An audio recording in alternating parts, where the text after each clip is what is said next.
El operativo realizado en Pedro Juan Caballero, como lo describía nuestro compañero Alejandro, en el relato del Ministerio Público, tiene elementos que son fundamentales para el análisis. No es una casualidad que se haya dado en esa zona del país en particular. Hay partes de las declaraciones del Ministerio Público que, si bien ha tardado bastante en poder dar una versión sobre este tema, son para tomarlas con mucho cuidado, sobre todo al ver quiénes son los protagonistas. Ven ustedes los camiones que fueron parte de esta incautación, pero miremos puntualmente el lugar en el que se encuentra este establecimiento de la distribuidora Lisa. La ubicación es estratégica en la zona de Pedro Juan Caballero, a unos 400 metros, dependiendo de la distancia que uno tome, pero por el camino de tierra serían unos 2 kilómetros aproximadamente, ya para evadir los controles aduaneros y directamente pasar por zona de frontera seca. Todo lo que ustedes ven alrededor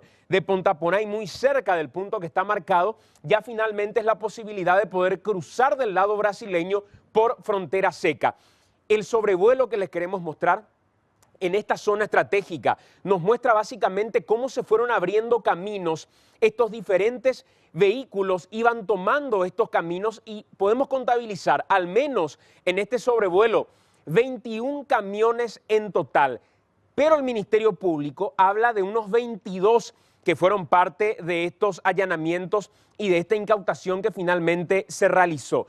El terreno, si bien no es propiedad del hombre quien fue mencionado y de quien vamos a hacer referencia también, ya venía alquilando hace un tiempo y es una persona que operaba en la zona de Salto del Guairá, ya salpicada por otras denuncias de tráfico y contrabando de cigarrillo puntualmente. Pero la primera pregunta que surgió cuando se conoció cerca de las 8 de la mañana del procedimiento fue si es que fueron los fiscales puntualmente en búsqueda de cigarrillo. La respuesta es no, porque fueron a raíz de los sospechosos movimientos, decía el fiscal Volpe, de entrada y salida de vehículos reportados por la Policía Nacional sin tener registro de qué es lo que iban a hacer puntualmente. ¿Por qué fueron tan armados los efectivos policiales? Porque la zona les hacía suponer que algún tipo de tráfico y alguna cuestión ilegal había de por medio. Pero ¿qué fue lo que encontraron para su sorpresa? Encontraron 22 camiones en total.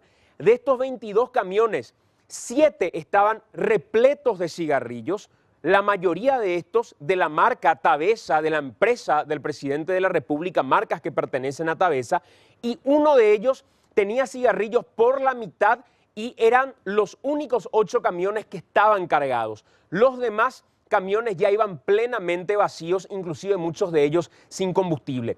Los responsables, los integrantes de la distribuidora Lisa. ¿De quién es la distribuidora Lisa? De Alcides Rubén Frutos Arana, un hombre que ya, repito, tiene antecedentes de casos ligados a contrabando de cigarrillo en la zona de Salto del Guairá y que tendría fuertes vínculos con clanes políticos del departamento de la zona de Canindeyú también. Pero además de todo esto, hay sospechas de contrabando, decía Alejandro, que se investigan. Y muchos dicen, ¿pero por qué contrabando? Fíjense, el artículo 336 del Código Aduanero dice que constituye contrabando toda acción u omisión, operaciones o manejos que tiendan a introducir o extraer del país mercaderías o efectos en violación de los requisitos exigidos por la ley. Me preguntarán ustedes dónde está la violación. El no pasar por los despachos, el no tener las facturas hasta el día de hoy, que podrían aparecer, y ojo al dato, y pasar por una zona donde finalmente no hay controles es uno de los elementos de irregularidad respecto a la denominación de contrabando según el Código Aduanero. Y por último, este dato que creo que es muy oportuno lo tengamos en cuenta. 2014, el último dato que se tiene de una carga de cigarrillos que se haya incautado en algún momento en nuestro país, de una carga que precisamente es paraguaya. Y les quiero dar unos datos respecto a ese tema.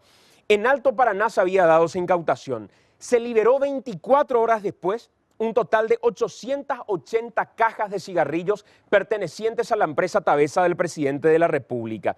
En una situación que terminó, repito, destrabándose en unas 24 horas. Manuel Rojas y Carlos Jiménez fueron los fiscales en aquel entonces, y después de todo el episodio de irregularidad, como es un calco de lo que ocurrió aquí, donde se encontraron de casualidad con las cargas, terminaron apareciendo las facturas y todo hace suponer que el lunes alguna documentación como promesa de los abogados podría aparecer respaldando al menos esta carga, así como ocurrió en la última incautación, repito, de cigarrillos de la empresa Tabesa en el año 2014. Estaremos expectantes, por supuesto, a mayor información que permita dilucidar con claridad qué fue lo que sucedió en esta zona.